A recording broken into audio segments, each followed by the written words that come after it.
This is Charlotte, your host for Read Insight. Today, we are going to explore a book that stands as a monumental pillar in the realm of self development. Um, Before we dive in, I would like to ask you a question. I want you to think back to the last time you felt powerless in your own life, or felt as though you were a ship drifting aimlessly in a vast ocean, moved only by the currents rather than your own engine. Perhaps it was in the face of a job that offered no fulfillment, a relationship that felt suffocating yet impossible to leave, or simply staring into the mirror at a reflection you promised to change years ago, telling yourself, tomorrow I will start, yet that tomorrow never seems to arrive. We often operate under the illusion that changing our lives requires a massive span of time or a cataclysmic event. But the book we are discussing today argues the opposite, that change happens in a heartbeat. In the precise nanosecond you truly make a decision. The book is Awaken the Giant Within by Tony Robbins. Now, perhaps your impression of the author is colored by images of high energy seminars, booming voices, and people walking across hot coals. However, if we strip away the American stagecraft and sit quietly with this dense text, you will discover that this is not merely a book of motivational slogans. It is, in essence, an operating manual for the human psyche. As a cultural observer, my deepest realization upon rereading this work is that Robbins is attempting to decode the programming language of our brains, helping us transition from being passengers hijacked by our emotions and habits to becoming the pilots of our own destiny. Let us begin with the most central yet most misunderstood concept in the book, the power of decision. Robbins puts forth a piercing insight. He argues that it is in your moments of decision that your destiny is shaped, not your conditions. This might sound like a cliche at first glance, but I invite you to look closer at the etymology. The word decision comes from the Latin roots de and cadere, which literally means to cut off. Therefore, a true decision implies that you have cut off any other possibility, you have severed all other paths except for one.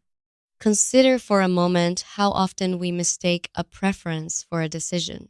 If you say, I want to lose weight, that is merely a preference. It is a wish that will collapse the moment a plate of delicious food is placed in front of you. But if you decide to become healthy, it means you have cut off the option of living an unhealthy lifestyle. This reminds me of the historical example of Rosa Parks, which Robin cites. Before that fateful day on the bus, she may have felt anger and injustice 1,000 times, but it was only in that singular moment where she made the absolute decision to refuse to stand up that the gears of history began to turn. We often say we suffer from indecision or paralysis by analysis, but in truth, it is often because we are unwilling to bear the weight of cutting off our retreat.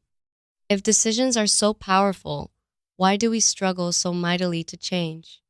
This leads us to the second fascinating psychological mechanism in the book, the pain and pleasure principle. Robbins posits that all human behavior is driven by two primal forces, the need to avoid pain and the desire to gain pleasure.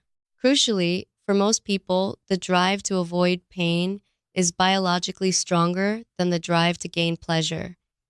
This explains the anatomy of procrastination perfectly.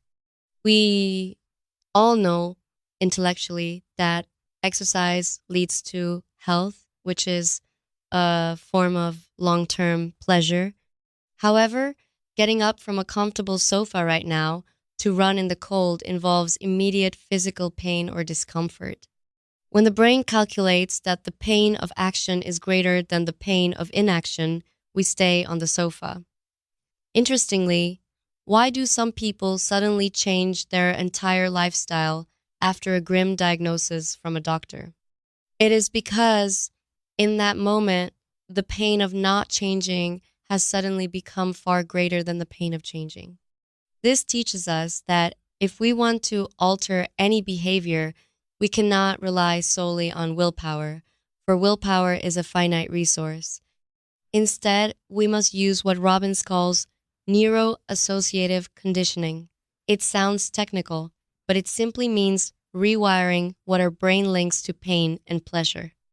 We must learn to associate massive, unbearable pain with procrastination and immediate, intense pleasure with taking action. Moving deeper into the text, I want to guide you through one of the most elegant and practically useful sections of the book: the power of transformational vocabulary. Language is not merely a tool to describe our reality. Language is the mold that shapes our reality. Robbins observed that people who are emotionally stable and generally happy use a vastly different vocabulary than those who are chronically miserable. Imagine you are driving and someone cuts you off in traffic. If your immediate reaction is to scream, "I am furious," your brain immediately biochemical signals associated with rage, spiking your blood pressure and cortisol. Um, However, if your habitual vocabulary for such an event is "that is a bit annoying" or "that is inconvenient," you will find that your emotional temperature drops instantly.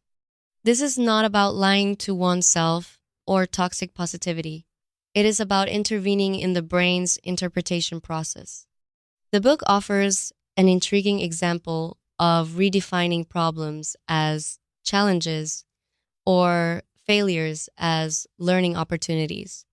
It may sound like a semantic game, but over time, these linguistic habits reshape our character. A person who sees a world full of challenges walks with a different posture than a person who sees a world full of problems. It inspired me to audit my own speech.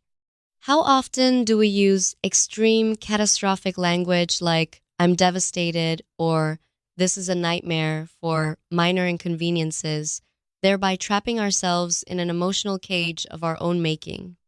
As we turn the pages to the latter part of the book, we arrive at perhaps the most profound discussion: the concept of identity. We often fail to sustain change because, while our behaviors might shift temporarily, our identity remains anchored in the past. If you are trying to quit smoking and someone offers you a cigarette, saying, "No thanks, I am trying to quit," implies you are still a smoker attempting a difficult task. But saying, "No thanks, I am not a smoker," signals a shift in identity. Robbins reminds us that the strongest force in the human personality is the need to remain consistent with how we define ourselves. If we subconsciously identify as a procrastinator, we will unconsciously sabotage our own success just to prove that identity right. Therefore, awakening the giant within is fundamentally an act of identity reconstruction. We need to ask ourselves, who do I want to be? Not in the distant future, but right now. We can harness the power of "I am" statements. When we imprint a new identity into our nervous system: "I am a dedicated professional," "I am a loving partner," our brain goes on autopilot to align our actions with that new truth. In closing, I would like to share a personal reflection. Reading Awaken the Giant Within does not mean we must become hyper-energetic extroverts. The giant Robbins speaks of is actually that quiet, dormant capacity within us to take control. It is the ability to remain lucid and make choices in a chaotic world. This book has been in print for decades, and while the world has changed, becoming more fragmented and anxious, the wisdom here feels more urgent than ever. We spend so much energy obsessing over things we cannot control: the economy, the weather, the opinions of others. But Robbins invites us to return our focus to the only things we can control: our decisions, the meaning we give to events, and the definition of who we are. As the title suggests, the giant has always been there. Sleeping, awakening him requires no grand ceremony. It simply requires that in the next moment, when faced with a choice, you stop drifting. You take a breath, you ask yourself, is this truly what I want?